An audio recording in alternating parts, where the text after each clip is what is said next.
Good morning, welcome back to my channel again. তো আমার এই নতুন চ্যানেলে তোমাদের সবাইকে অনেক অনেক ওয়েলকাম।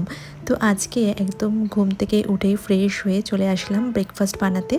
আর বানাচ্ছি হচ্ছে প্যানকেক। তবে এটা কিন্তু প্রপার প্যানকেক নয়, এটা হচ্ছে একটা হোমমেড প্যানকেক বলতে পারো।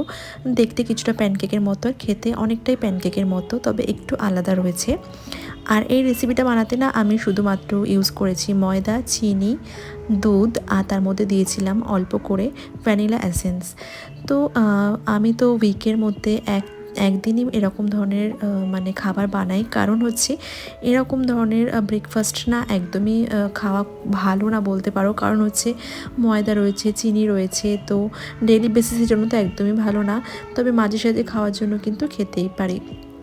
তো আজকে সেই মতো আমরা 3 জনের মতো বানাচ্ছিলাম। তো 3 জনের মতো বানিয়ে আমরা এগুলো খেয়েছিলাম, খেতে খুব ভালো হয়েছিল। তো শীতকালে সকালে কিন্তু এরকম ধরনের ব্রেকফাস্ট বেশ ভালোই লাগে খেতে, আমরা সবাই মিলে কিন্তু খুবই এনজয় করি। আর এটা আমি নিয়েছিলাম আমার জন্য। তো ব্রেকফাস্টটা খেয়ে আমি চলে আসবো লাঞ্চ প্রিপেয়ার করতে। আর লাঞ্চে আজকে হবে এরকম ছোটো ছোটো পুঁটি মাছ, আর তার সঙ্গে থাকবে এরকম চাকা চাকা করে কাটা হচ্ছে উচ্ছে। তো এই দুটোই কম্বিনেশন আমার খুবই ভালো লাগে। আর আজকে বেশি কিছু বানানোর একদমই ইচ্ছে নেই, কারণ আমরা লাঞ্চে অনলি দুজন রয়েছি, আমি আর বাবা। তো আমাদের দুজনের জন্যই বানাবো। তো উনি তো সেরকম কিছুই খেতে পছন্দ করে না আজকাল, তো সেই জন্য এইগুলোই খাবো। তো আমি একার জন্য তো আর বেশি কিছু বানাতে আমারও ভালো লাগছে না। তো চলো ঝটাপট করে বানিয়ে নিই লাঞ্চটা।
লাঞ্চ রেডি হয়ে গেছে, এবার লাঞ্চ করে আমরা একটু বেরোবো রেস্ট নিয়ে। তারপর ইভিনিংয়ের দিকে কোথায় যাচ্ছি সেটা তোমাদেরকে অবশ্যই জানাবো, তোমরা জানতেই পারবে। তো লাঞ্চটা তাড়াতাড়ি করে নেই।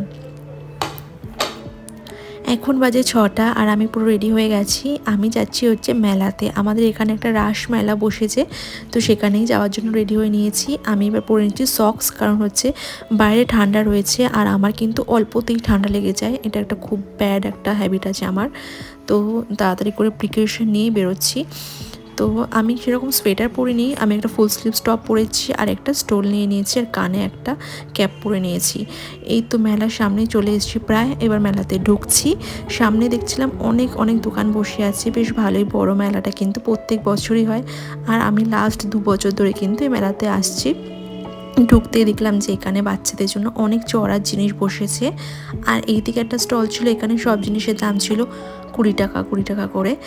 আর তারপরে এদিকেও অনেক ভালো ভালো জিনিস পাওয়া যাচ্ছিল। আর আমি এই দোকানটা থেকে নিয়েছিলাম একটা হেডব্যান্ড, আমার হেডব্যান্ডটা খারাপ হয়ে গেছিলো সেই জন্য। আর এইদিকে এই স্টলটাতে ছিল সব উডেনের জিনিস, কিন্তু প্রাইসটা না অনেক বেশি বলছিল। আরও অনেক রকম স্টল এখানে বসেছিল, আমি অনেক কিছু কিনেছিলাম, ইয়াররিংস কিনেছিলাম অনেকগুলো, তোমাদেরকে অবশ্যই দেখাবো। আর এই দোকানটাতে কিন্তু অনেক কাঁচের জিনিস ছিল, যেগুলো ভালোই লাগছিল দেখতে। আর এখানে কিন্তু না পরপর 2টো মেলা ছিল, 2টো মেলাতেই আমরা গিয়েছিলাম। আর মেলাতে গিয়েছি, এখানে ঘুগনি ট্রাই করবো না সেটা কি হয়, ঘুগনি তো খেতেই হবে। তো খাচ্ছিলাম ঘুগনি, বেশ ভালোই লাগছিল খেতে, আর একটু স্পাইসি স্পাইসি ছিল। তো তারপর কিন্তু আমরা অনেক এনজয় করেছিলাম। তারপর কিন্তু এই ঘুগনি খেয়ে আমরা চলে এসেছিলাম বাড়িতে। তো বাড়িতে এসে আমি শুরু করে দিয়েছি স্কিন কেয়ার। সেরকম খুব একটা মেকআপ আমি করিনি আজকে, তবুও তো স্কিন কেয়ার করতেই হবে। তো ফার্স্ট একটু হালকা করে মুখটা ধুয়ে নিচ্ছিলাম ফেস ওয়াশ দিয়ে, তারপর একটু আইলাইনার পরেছিলাম, তো সেটাকেও তুলছিলাম। আর হ্যাঁ, মেলাতে গিয়ে কিন্তু আমি খুব একটা কিছু কিনিনি, কারণ আর একদিন আমি গিয়েছিলাম মেলাতে, তো সেদিন আমি অনেক কিছু কিনেছিলাম। আজকে তো সেকেন্ড ডে ছিল, সেই জন্য আজকে আমি বেশি কিছু কিনিনি।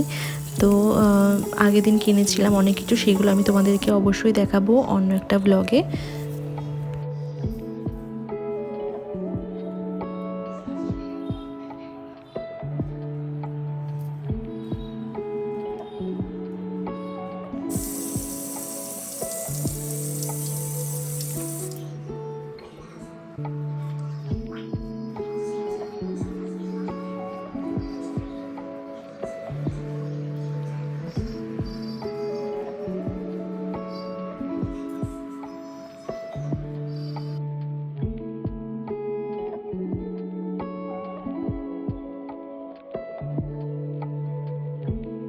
এবার আমি করব একটু অয়েলিং মাথাতে। তো ফার্স্টে আমি একটা নর্মাল কোকোনাট অয়েল নিচ্ছি, যে কোনো কোকোনাট অয়েল আমি নিয়ে নিই। আর তার মধ্যে আমি অল্প করে রোজমেরি দিয়ে দিই, রোজমেরি লিভসগুলো দিয়ে এবারে আমি এটা গরম করব। তেলটাকে গরম করে তারপর কিন্তু পুরো স্ক্যাল্পে লাগিয়ে নেব। আর সকালে কিন্তু ঘুম থেকে উঠেই আমি ওয়াশ করে নেব। এরকম কিন্তু সপ্তাহে একদিন আমি করি। তো চুলটা বেশ ভালো সফট হয়, আর আমার হেয়ার ফলটা কিন্তু অনেকটাই কমেছে, যেটা আমার হেয়ার ফলের একটা মেজর প্রবলেম ছিল, রোজমেরি ইউজ করার পর কিন্তু অনেকটাই কমেছে। তো যাই হোক, আজকের ব্লগটা কিন্তু এই পর্যন্ত। দেখা হচ্ছে নেক্সট ব্লগে। Bye bye.